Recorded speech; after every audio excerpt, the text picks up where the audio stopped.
atheism to me is total arrogance. I think in the modern world, it's reasonable. It really is reasonable because we have these religions that at the time, but like before science and this technological revolution, they tried to explain the natural order of things, which included God at the center, but also about the world and how everything came into being. Yeah. And so now that we have a more concrete understanding of like the that the Earth is not 10,000 years old. It's actually millions of years old. Maybe that the Earth. You don't. Have you been red-pilled on the young Earth theory? I'm kidding. I don't care about that argument. I don't want to. Are you a flat earther too? No. Well, you don't believe in climate, right? You don't believe in climate change, right? This is one thing. I don't know. Or you don't know. Well, this is one thing where I've kept it. Don't really care that much. Moving from left to right, I've kept my conviction that global warming is happening. And do you think it's man-made?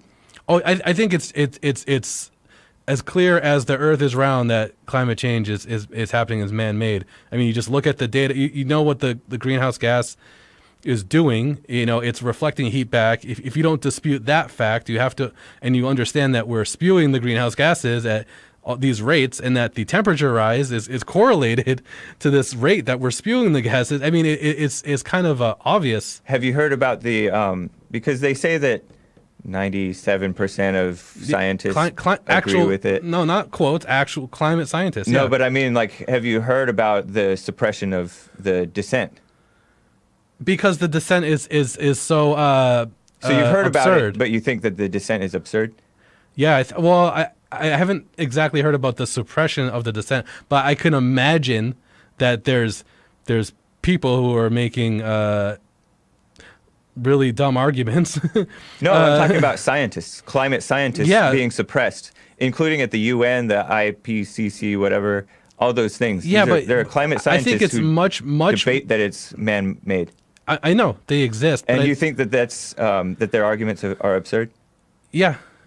Have you heard their arguments? Read their arguments? Honestly, no. Okay, but I think they must be absurd. Okay. But you don't know that they're absurd in that case. Yeah, because the thing is, I'm not a climate scientist, right? Yeah. And I'm never going to be one. But and that's one of the things that the liberals love to play on is doubt, the unknowable stuff.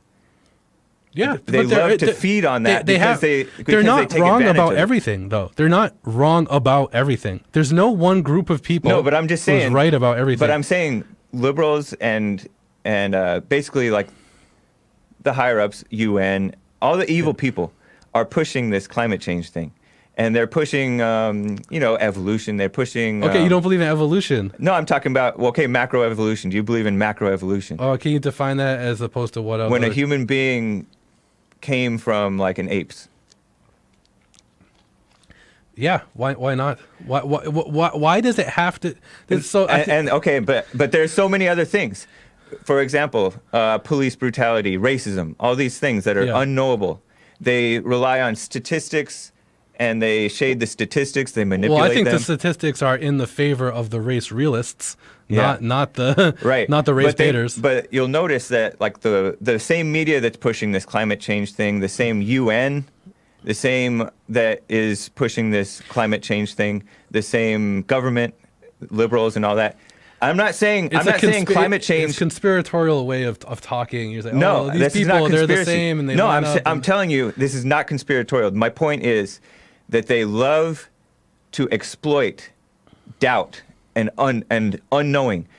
They go outside your area of expertise in order to get you back on your heels.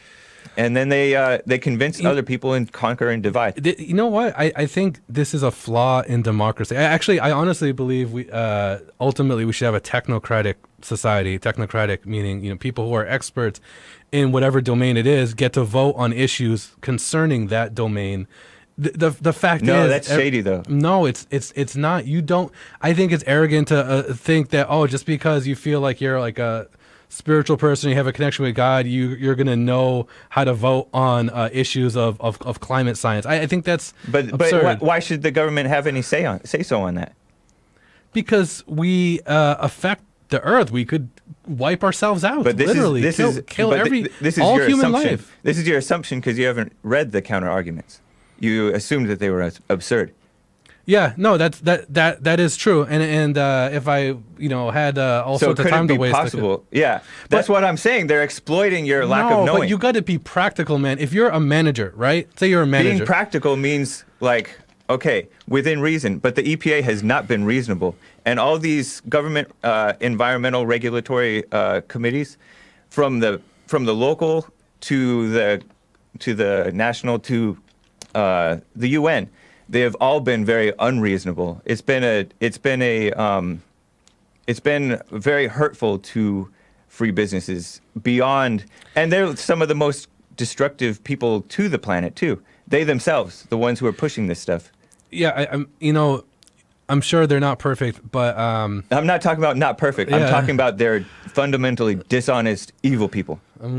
I don't know. I'm still. There are some honest scientists on both sides, or like ones that think that they're honest. And you made a point about it's reasonable to be an atheist. Yeah. And it's not necessarily arrogant to be an atheist. Yeah. I think it is, but I understand there can be an exception. For example, a child who was brought up in an atheistic culture, where you're brought up not to believe in God, which is becoming more and more prevalent.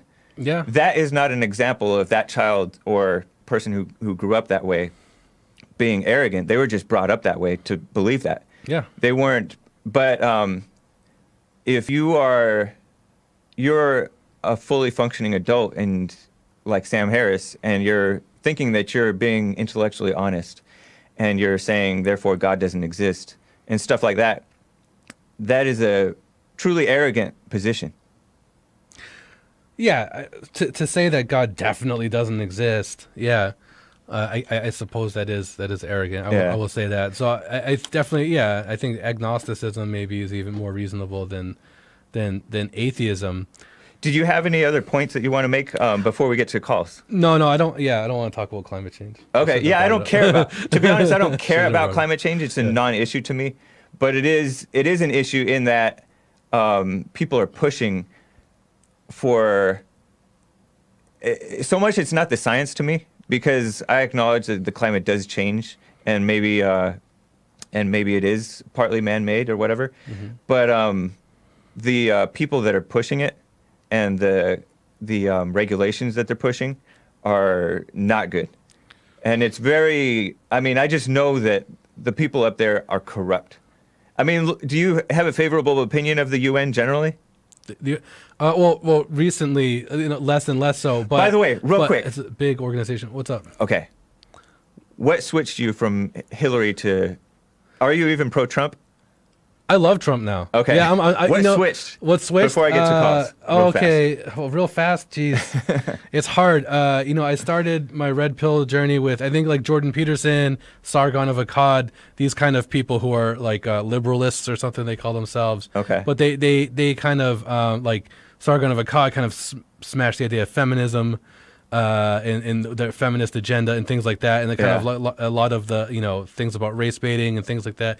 Jordan Peterson, I think he instilled in me a significant philosophical change in how I look at things, and instilled in me a sense of in terms of what responsibility. Yeah, I was going to say that exactly. Okay, responsibility. Cool. Like I'm ultimately responsible for myself. Now the thing is, I was already working and supporting myself, but the thing I think I always had in the back of my mind that. Oh, like if things were, if I couldn't, get a job one day or whatever, I'd want to be able to rely on that socialist system or something. Yeah. It was kind of like in my mind somewhere. Okay. And I think he kind of, took that out essentially and kind of switched my mindset to like, you're responsible for yourself no matter what. He used to be a socialist or a communist, I heard. Yeah. I guess he used to be on the left way back when. And he may still be a little bit.